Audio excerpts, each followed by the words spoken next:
Old tires and methane gas from a landfill are just two alternative fuel sources the Lafarge cement plant is using to green up its operation and keep the plant going despite a drop in demand for cement since the economy soured. For almost 50 years, this plant ran its giant cement-making kilns on coal.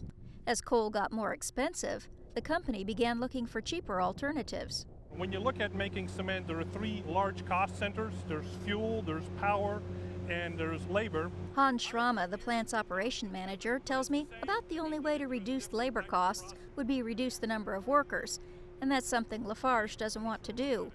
To keep all 120 employees on the job, the plant had to find a way to lower its fuel costs. Now, instead of using just coal to run the kilns, it also burns tons of old tires from the state's tire recycling program. We have trucks that go throughout the state. They pick up tires, we bring them here, and we use them as a fuel. So really, it's, to me, that's one of those, it's a win-win type of thing.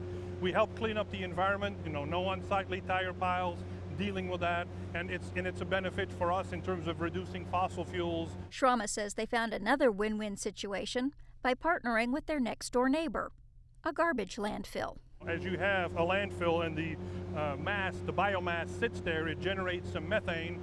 That methane was just being flared off to the air. We put in an 8,000-foot pipeline that we built from waste management to over here, and we again use that methane now as a fuel in our process.